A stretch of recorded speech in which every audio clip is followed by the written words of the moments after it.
So it is 10:05,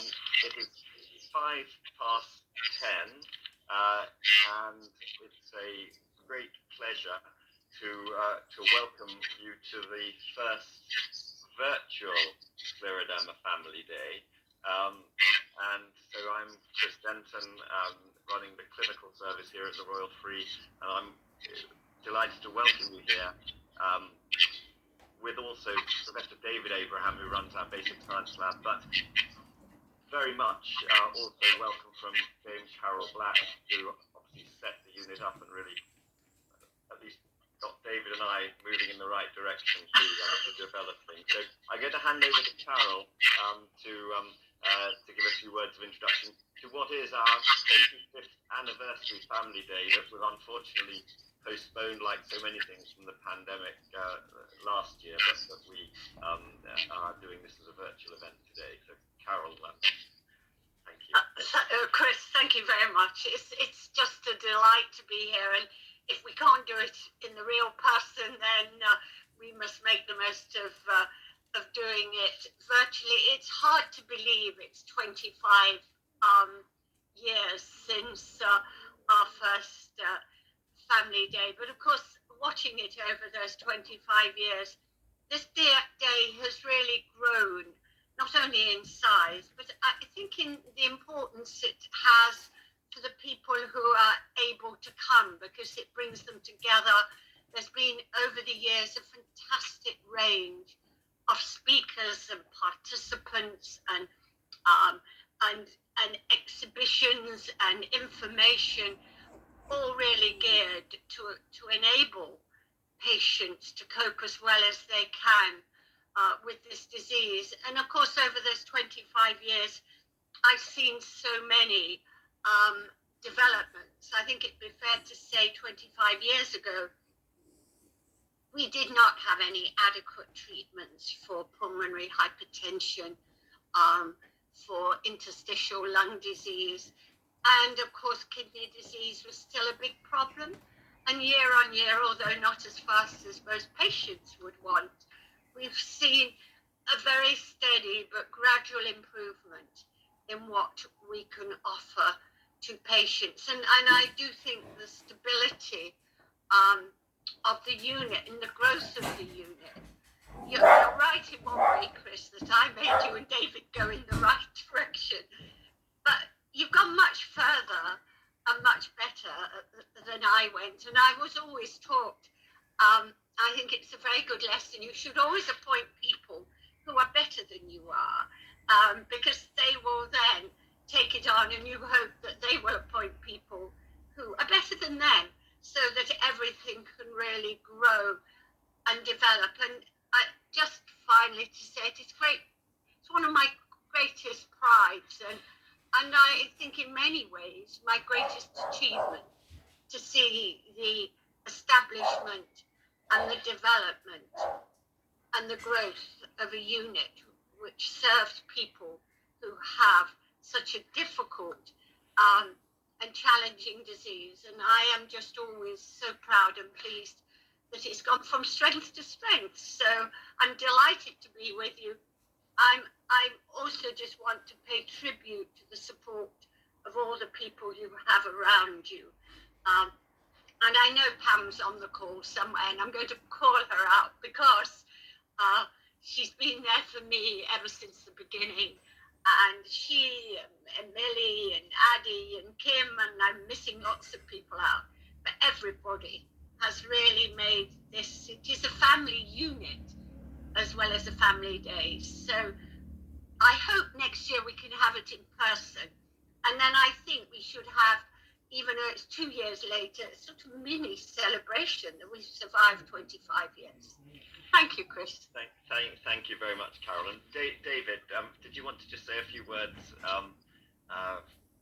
welcome people, and particularly, obviously, a key part of our activity really is sort of research to try and understand scleroderma. And yeah, absolutely, Chris. Thank you very much, Chris. Thanks. Yes, so good morning, everybody. I'd like to just add my welcome to that of Chris and Carol to you. And I'm also very glad we're able to have this family day this year, albeit online. be able to speak to you. It's probably been a very challenging year for everybody. It's been a very challenging year for us too in the research and at the Royal Free. The lab was closed for many months last year, and we had to actually stop doing work in the lab and actually leave the lab vacant, which was really quite unusual thing I've never had to do in my entire working life before. We managed to carry on. We did keep presenting our work at meetings, albeit online, so that's very, very good. And we kept managing to write grants and write publications for work we'd done before. So we did keep going. And now we're all back in the lab, and we're almost up to full speed. Not quite, almost up to full speed. Looking for the future, we have a number of new staff that have just started. 2 new PhD students. Number of people from abroad have come to visit us. Now the world's opening up slowly, and we have a few more collaborations have started, so that's been very good. So as we start to emerge from the pandemic, we have some more grants which have been funded. So I think we're very well placed to really reinvigorate our research for the next decade. Moving on from 25 years, and really we're in a good place to start biomedical research up again. And I'm really grateful to all the patients. I mean, it's very unfortunate I can't see you. I normally see you every year in the age at the Royal Free and tell you how important you are in terms of your samples and your support to us. I just want to reiterate that now online. We're very grateful for your support that you have given us over the years for the research at the Royal Free. So I hope you enjoy your day. I'll hand back to Chris now. So thanks, Chris. Thank you, David.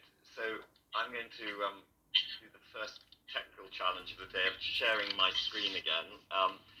So I wanted to just go through a few sort of housekeeping issues, but first of all to share, also give my thanks to Carol for her kind words. I think David and I are always trying to aspire to live up to her expectations. And really to say, of course, it's been a terribly challenging year for everyone, particularly for patients with scleroderma, and of course for the hospital. But we have got through it. I think perhaps sometimes we're surprised how we've managed to get through it, and as David said, get the lab and the clinical service really functioning almost at the sort of pre-pandemic levels now, certainly in terms of clinics and day unit and isla prostheticians and so on. We're obviously a little bit cautious about what's ahead, but we are confident that this has probably in a way made us a little bit stronger, certainly prompted some interesting new areas of research. And although I share Carol's wish that we definitely want to have a face-to-face family day next year, if at all possible, that I think just if it works, that just having the option to sort of have some remote participation is very, very good, particularly for events that are linked to patients who might otherwise find it difficult to get here, and to make sure that we can really, in the modern technological era, really need to reach out effectively.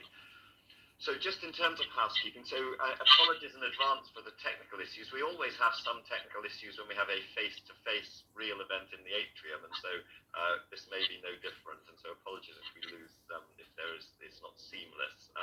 We are running the event ourselves.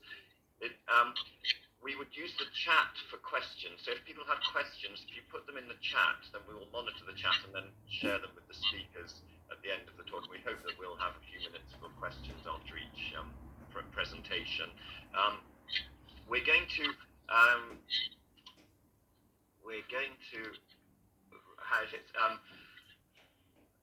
have the raffle actually at the end of the morning. We thought actually after Dr. Copland's presentation, we'd just take a few minutes to pull the raffle just before at the beginning of the lunch break, and the reason for that is that then Pamela will try to put the winners' names in the chat, but we'll also of course contact them, and so we'll do that just at around just before 12 noon.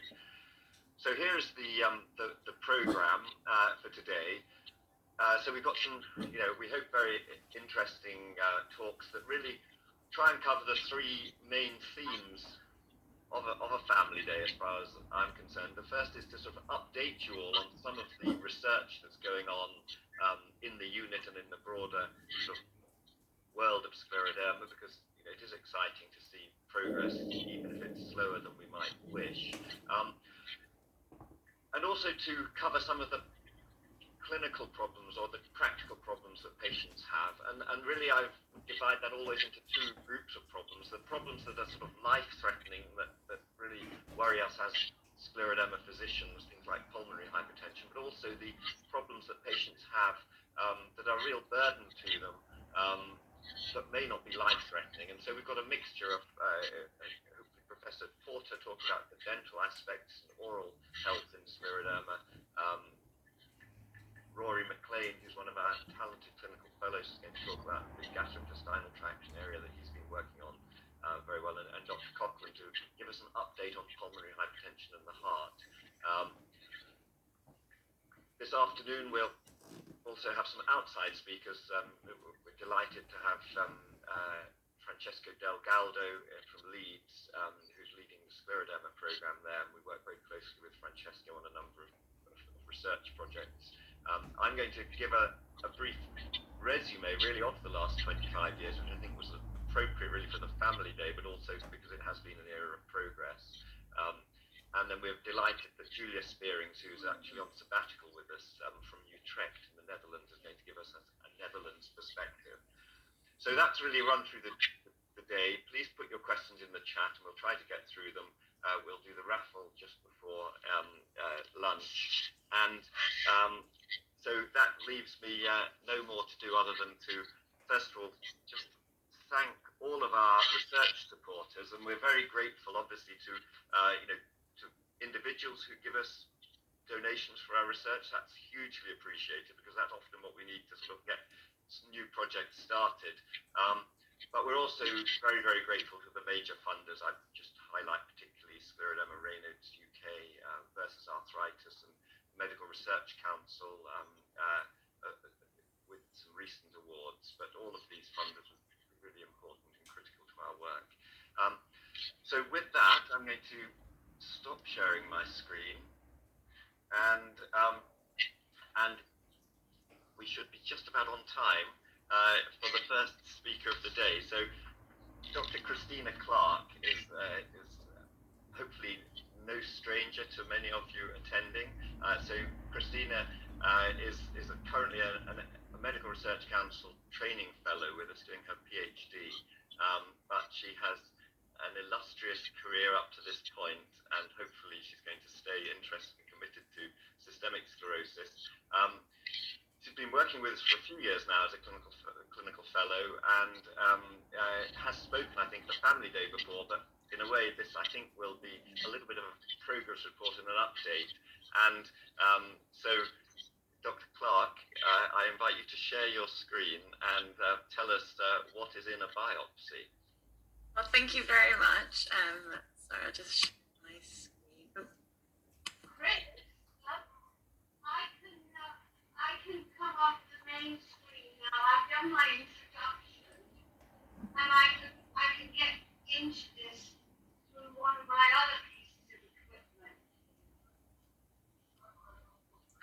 In that way, we have a slide. Oh, I see. So you don't need introduction. It says that the host is disabled sharing. Sorry, Christina, what do I need to do? This is one of those technical issues I talked about. It says the host disabled participant screen sharing. Okay, no problem. I think here we are. Thank you for highlighting that I just ticked the box. But now, hopefully, all panelists have permission. Yes, that should work now. That's brilliant. Thank you, Christina. So hopefully you can all see that. Start playing. Yeah, that looks fine, Christina. Thank you. So thank you very much. Sorry about that slight delay.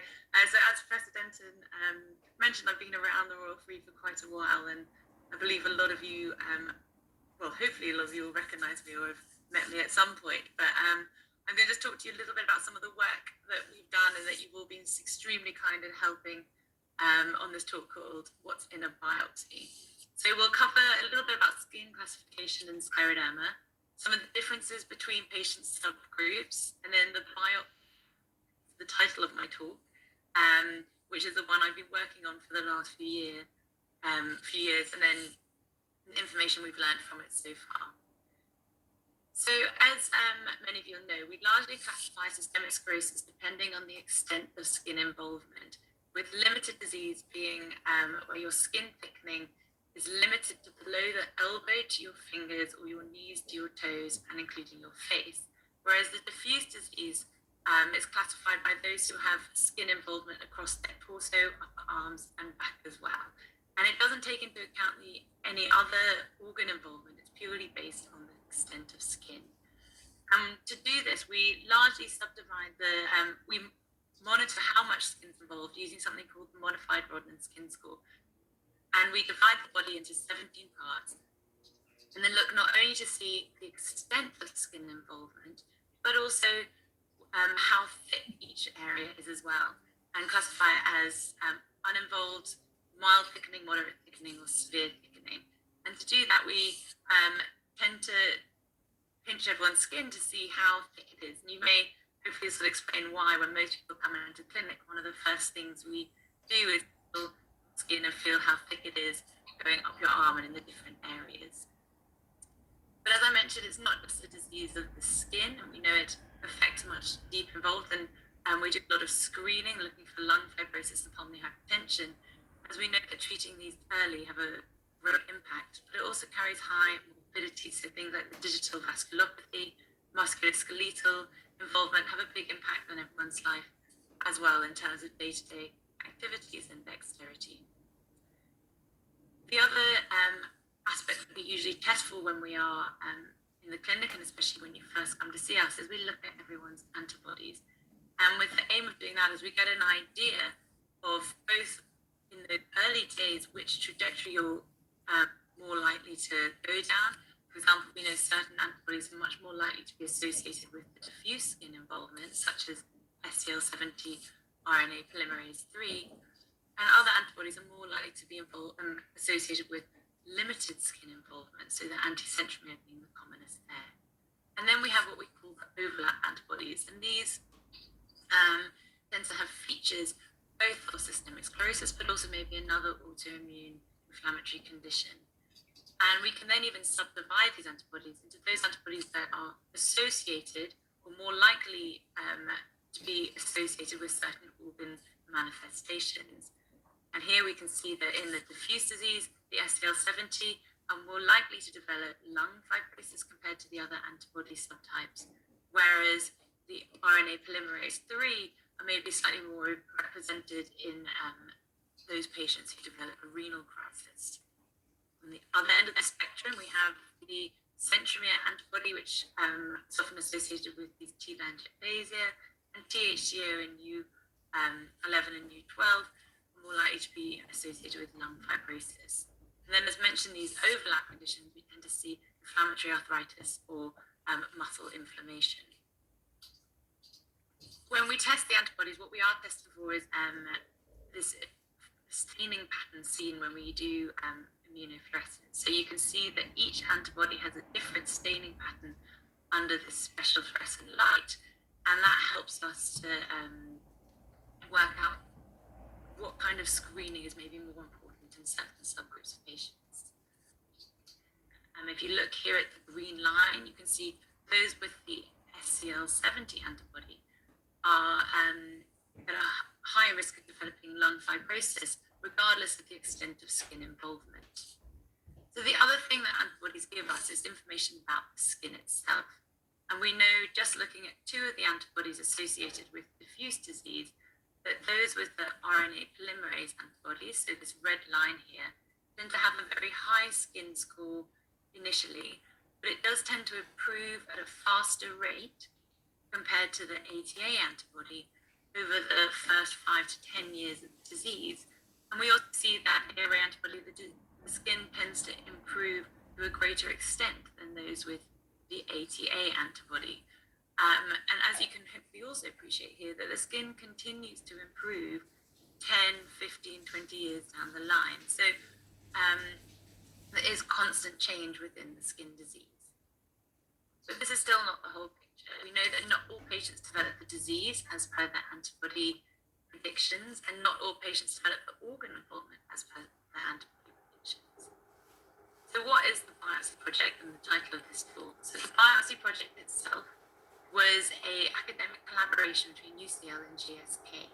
It was not a drug trial, it was a research project to try to understand scleroderma more and maybe aid in helping to a more targeted approach to treatment in the future. And what we did was we mainly focused on looking at patients with early diffuse disease in the first 12 months, but also put it within the whole disease spectrum. So those with more established disease, those with limited, and those without skin involvement, so just having symptoms such as Raynaud's. And we tried to understand both over this 12-month period how in the early diffuse disease it changed for patients, and they very kindly saw me every 3 months over a 12-month period, but also tried to understand some of these antibody differences on a molecular level rather than just clinical. And so patients were extremely generous and had biopsies taken, which we used for staining and to understand the genes being used, blood samples, and also blister with my rather unusual machine, creating a blister on people's skin. But it allowed us to understand the environment the cells are in their skin. You can see here are some of the images of the information we got from the biopsies that we took. So these little boxes are kind of zoomed in areas of the skin biopsy. And you can see in the non-scleroderma skin, there's quite a lot of white space around here. And generally it shows that there's movement elasticity, whereas in the early disease, you can see how much tighter all these cells look. And that's really shown in the other sections as well. So this PSR stain is one for collagens, for scarring. And again, you can see a lot of white space and gaps in the non-scleroderma skin, whereas in the early diffuse skin, it's very tight, very compact, and there's less movement. And lastly, we can look at for the cells that lay down this collagen and this scarring. And those in the early diffuse, we can see clearly a lot more there, whereas we're not really seeing those in even the limited and established diffuse. They're not as active as they are in those early diffuse stages. And this is just a graphical representation of what I'm showing you of these, of the staining and of the cells themselves, that last dark brown picture. And you can see in this first box here that it does improve even over 12 months. We're seeing that these cells are switching off. And then when we look by antibody subset, we begin hopefully to understand this red line being one antibody subset for ARA, the green line being another antibody subset, and the blue being a third, that there clearly is a difference between the differing patients as to how the skin changes over 12 months.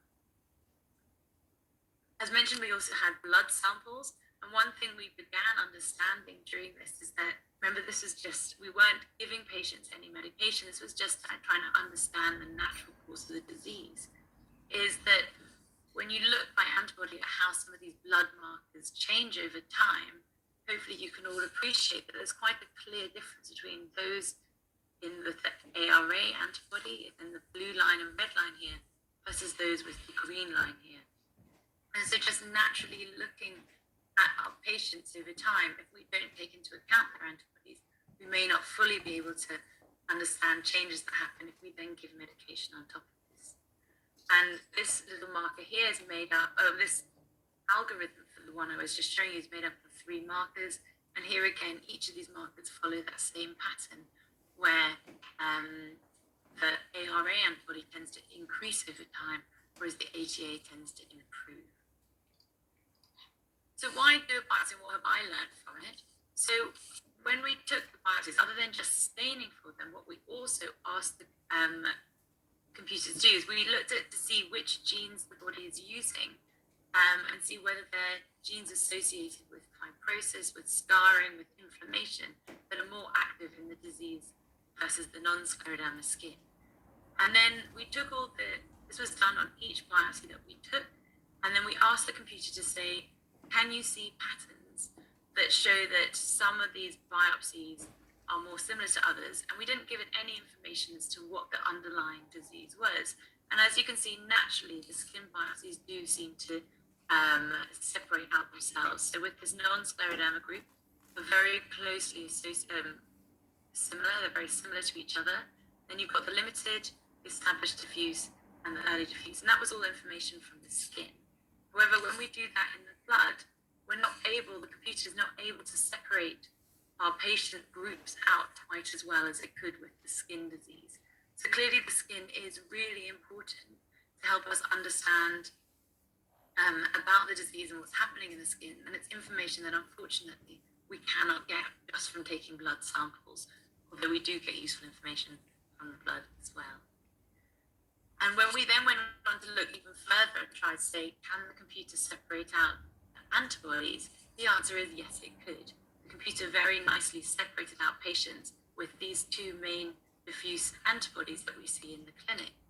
And we could see that even looking at individual genes, here in the red are those that are up, so being used more, in the blue is down. The computer was able to completely separate all our patients with ARA antibody from all of our patients with the ATA. And we believe this is a really important information to now start to understand the disease more on an individual basis. And lastly, and I'm sorry, there's a lot of sciencey work that we've been doing so early in the morning.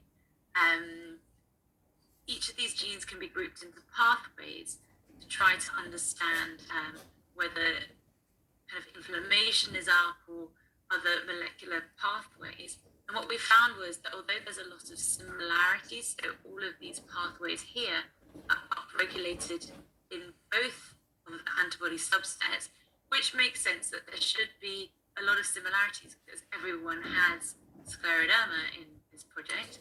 What we also found were there were clear pathways which were up in one antibody and down in the other antibody.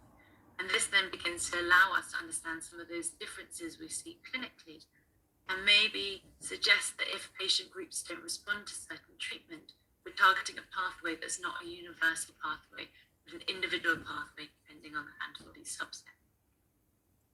So putting this back into the clinical context, you may all have seen the news, obviously, and with COVID, that there were certain rheumatology drugs that seem to do extremely well in helping patients with COVID. I can say that Professor Denton and Dr. Ong got there first, and that this tocilizumab drug has been used and tried and gone through FDA approval in scleroderma.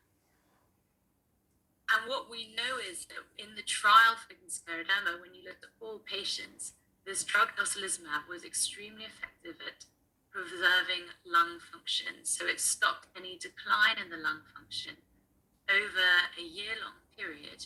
And the red line here are those given the treatment, and the blue line are those on placebo. That actually we could protect our patients' lungs or if they took tocilizumab for the year. However, when we then looked at our real-life data of patients we've already given it to, what we then began to understand is there's an antibody difference as well. And although the drug was very helpful for all patients with diffuse disease, those with the ATA antibody were protected even more than those with the non-ATA antibodies. And it's this kind of information that will allow us to do a more targeted approach to treating our patients cohort. So just to wrap it up there, so as I said, we are increasingly appreciating the important differences between subtypes of scleroderma. The clinical differences in autoantibody subtypes aid us in screening patients appropriately, and the biopsy study has allowed us to appreciate that there are clear molecular differences between subgroups of systemic sclerosis patients. And if we understand these differences that make the disease unique to different groups of patients, then we can start identifying medications that are more likely to have an impact on each patient group. And this will allow us to practice personalized medicine. So I'd just like to thank, obviously, Professor Denton and Dr. Ong, who have guided and helped me, but also really everyone in the lab who's been a huge support over these last few years and continues to be. So thank you very much. Thank you very much. Let me just put my video on. Thank you, Christina. So I think you can probably, if you stop sharing, I'm not sure I have that permission. That's great. So thank you, Christina. Perfect timing as well. So I think you made a very complex sciencey topic early in the morning very accessible, so thank you, at least to your PhD supervisor. So I think that no, that was really tremendous work, a huge amount of work, and of course not just from you but from a whole team of people, and notwithstanding our scientific collaborators at GSK who provided a lot of the very important funding for those very expensive tests of gene expression and so on. So we've got time for one or two questions, and so anyone who has a specific question for Christina's talk, please do put it in the chat.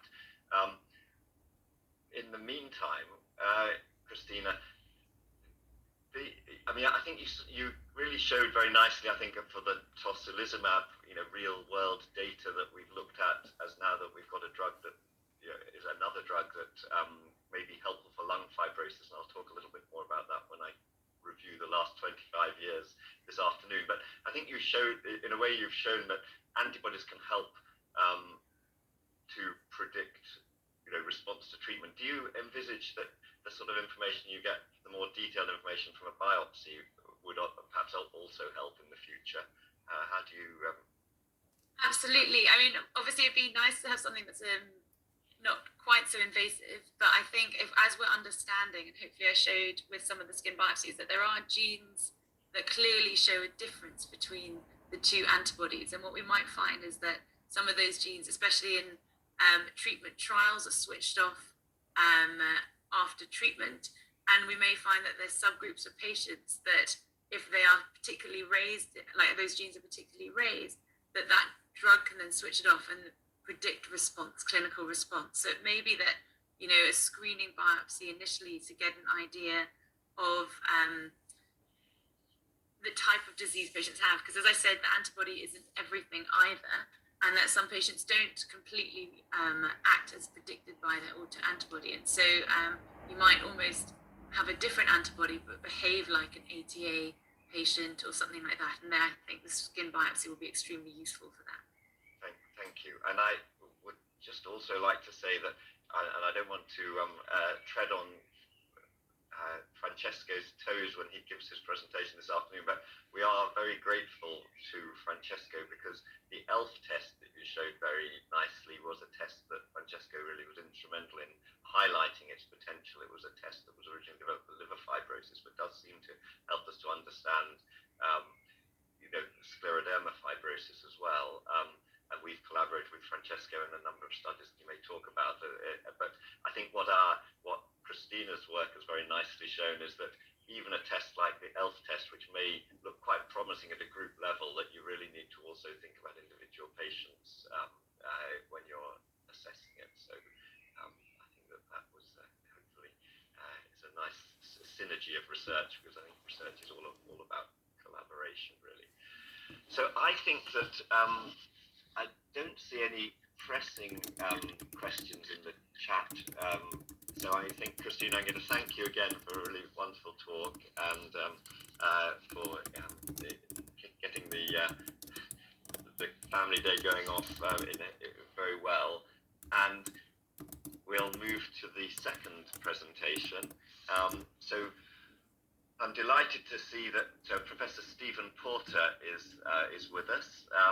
And we can now see him. So Stephen, it's a delight. So Professor Porter runs essentially the research at the Eastman Dental Hospital. It's a really important clinical service for specialized dental problems, and has been a long-time supporter of our unit. And part of that is because I think early on, Professor Porter realized what a challenge Scleroderma and other connective tissue diseases are to oral medicine, to oral health, and to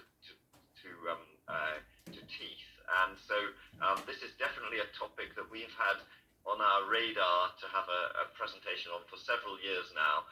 The thing that has made this even more exciting for me is that Professor Porter, in fact, because of the complex reorganizations in a large university like UCL, in fact, his laboratory research is now relocated onto the same site here up at the Royal Free Campus of UCL. And so I think that, together with his enthusiasm and his commitment to Scleroderma, made it a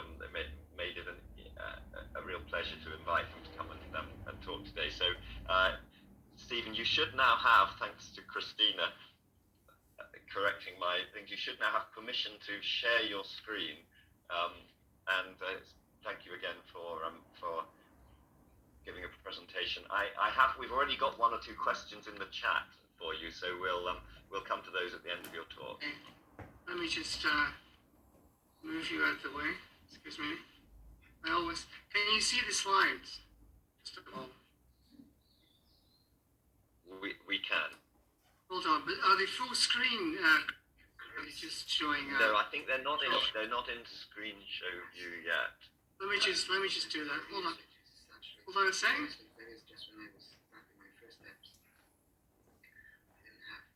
Hold on.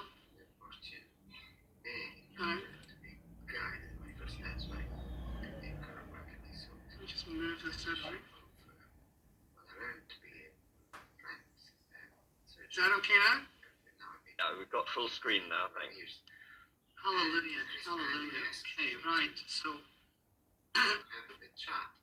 Chris and Carol have been amazing because they do so much fabulous work on Scleroderma.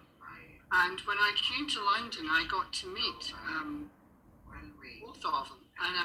And suddenly, just through a single chat, we realized that this group of people with Scleroderma who really didn't have much, their mouths weren't being looked at.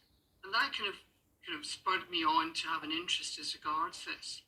And that was over 25 years ago. And 25 years on, I think every patient who Chris or Carol or their colleagues have seen has got anything to do with the mouth, they send across to me.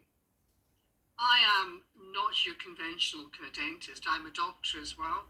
And what my role is to figure out what's going on with the mouth and who's best to deal with it. So I become the conduit for everything and for some of the problems. And as you'll see this morning, there are lots of problems that can arise in the mouth and surrounding areas, and there are some tricks that can be done to help with regard to that. But there's clearly a lot more work to be done. Now on this opening slide, you can see this myself, and yeah, so be it. But there's also a chap called Ismail Abdu. And Ismail did a PhD on the work on Scleroderma. And I have to thank you, the participants, for this, because Ismail was able to get information regarding the experiences you had, the problems you had, and he was able to sail through his PhD. And from that, we've got a number of really good original research papers, which overall actually conclude that Scleroderma impacts adversely upon the mouth and well-being. And my role is to lessen that, these problems and to enhance or maximize the well-being. And that's what my role really is with regard to clinical care. So what I'm going to do is I'm going to go through what Scleroderma may cause to the mouth and surrounding structures, why these problems may lessen enjoyment of life. I'm not using the phrase quality of life because that's a very trendy phrase, but really what we mean is to enjoy life, to have a fulfilling life, to have well-being. What can be done to lessen the burden of the mouth complications of Scleroderma? And then lastly, some simple rules to maintain good oral health. And when you have questions for me, of course, at the end, I'll be happy to answer them. But my kind of rule is that if I don't know the answer, I will say that. But I'll try and give solid advice as much as possible.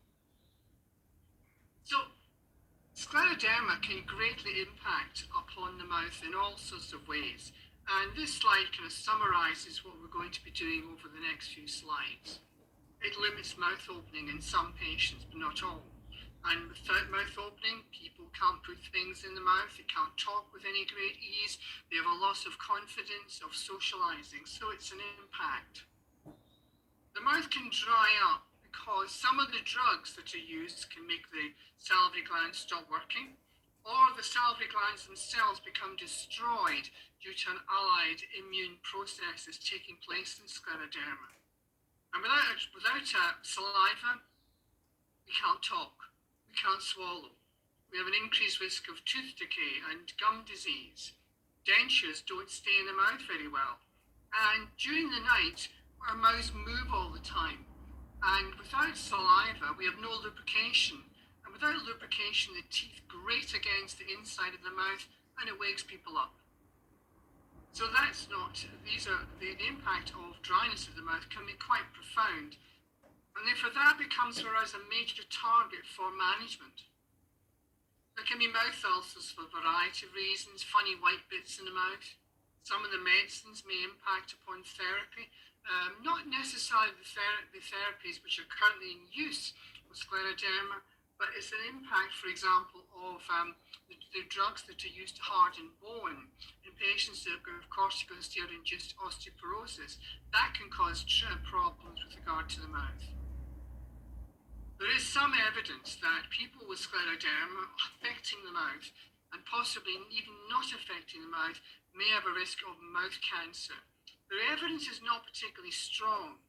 Nevertheless, I advise every patient whom I see with scleroderma of this possible link. It can alter facial skeleton, but if the skin of the face is tightened up, and it presses down on the bones, and the bones just start to melt away a bit. So overall, if people have scleroderma, which is impacting upon the mouth, the salivary glands, or the face, it has the potential to reduce the quality and hence the enjoyment of life. In addition to that, scleroderma, through its various other forms, can impact upon being able to have oral health care. There may be mobility issues. There may be concurrent systemic disease, for example, lungs, cardiovascular, which can impact, therefore, upon the delivery of a gel anesthetic. There's a clash. That if someone's got complex scleroderma medical needs, they may be interfering, or they may be interfered by our wish for the patients to have dental care. There's the limitation that the many dentists or oral healthcare professionals know nothing about scleroderma, and they simply just almost put their hand up and say, we can't help you, go somewhere else. And this therefore impacts greatly upon being able to get dental care. And lastly, the ability for patients with scleroderma to look after the mouths becomes complicated. The simplest way to look after the mouth is to have a healthy diet, and secondly, to keep the mouth clean. But keeping the mouth clean can be compromised if patients have got manual dexterity issues or they've got limited mouth opening. So this next section is just simply showing you what can possibly happen at its most extreme end, of course, with regard to scleroderma and the face, the mouth, and the salivary gland.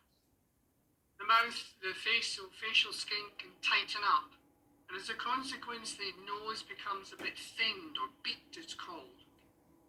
The mouth opening diminishes, and while there are no wrinkles on the face, there's wrinkling around the mouth. It gives a big kind of purse-like look. And with that difficulty in opening the mouth, called microstomia, the patients find it difficult to eat, to laugh, to clean their teeth, or to do dental treatment, or to have dentures put in the mouth and come out the mouth. So it greatly impacts upon quality of life or confidence as well. Telangiectasia may arise, but they're not notably unsightly, and they tend to arise in the mid-face, the cheek area of the face. They can arise in the mouth, and the upper right image shows a few little red blobs on the tongue, and they're harmless, they don't bleed much, they're not an issue. The salivary glands, the glands that make saliva, we have 6 of these, 6 big ones, 3 on either side. One lies below the ear, it's called the parotid gland, and we have two under the chin, called the sublingual and submandibular glands. And they can swell up. They can swell up because some people actually have a disorder called Sjogren's syndrome, where they have scleroderma and other connective tissue disorders. And in addition to that, that same immune attack goes on to the salivary glands. And they initially swell, and then they actually get smaller. There's about 1 in 20 people who have this combination of scleroderma plus the salivary gland involvement have a risk of a tumour called a lymphoma. And this lymphoma, in actual fact, does well. The prognosis for patients is up to 95% 5-year survival. So it's 1 in 20, but it's got a good outcome. There can be other reasons why the salivary gland enlargement, because sometimes the gland just becomes infected. If there is poor salivary flow, then effectively microbes can pass from the mouth along the duct. And this gives rise to a painful gland on one side. Typically it's the gland below the ear, the parotid gland. Then we have the consequences of having a dry mouth. The most common reason for anyone having a dry mouth, apart from being just anxious, which is short term, are medicines. And medicines such as particularly antidepressants, particularly the tricyclic antidepressants, and some of the medicines used to help sleep or to lessen anxiety, the benzodiazepines such as, the old one, Valium, for example, could do it. But in people with scleroderma, they have this increased risk of getting salivary gland destruction. And the destruction that arises in the glands is irreversible. Once it happens, the gland has no way of regenerating. And as the mouth dries up, all sorts of things can happen. First of all, the surfaces stick together. The patients awake to find their lips are stuck together, or they find their tongue is stuck to the roof of the mouth, the palate. They have a liability to dental decay, and we'll show you some examples of that. And so forth, they get loss of denture retention, etc. And overall, the consequence is that life just becomes tough because the people don't have enough saliva. The lack of saliva increases the risk of dental decay. And don't worry, I'm showing you no unpleasant images at all. These are just examples. And in the upper right image, just round the necks of the teeth, where the teeth meets the gum, it looks a little bit white. And this is decalcification. This is the beginning of dental decay. And at this stage, everything is reversible. And the lower image shows when there's mayhem, when there's notable destruction of the tooth structures. And these are possible in people who have got oral dryness. Oral dryness increases the risk of the gums becoming inflamed, and in most instances this is painless. And what the people will first notice is their teeth, the gums seem to bleed when they clean their teeth, and they think, well, something's wrong, and in actual fact they need to clean them more rather than less. The gums, when they initially puff up, is called acute gingivitis, and it just looks puffy and red and bleeds easily. Then over time, that becomes what's called a chronic gingivitis. It looks puffy, it looks actually a bit fibrous in nature, and it may not bleed. And then in some people who have, for example, scleroderma and other connective tissue disorders, the gums do something strange. They become red and painful when not swollen. And this is called discriminatory gingivitis.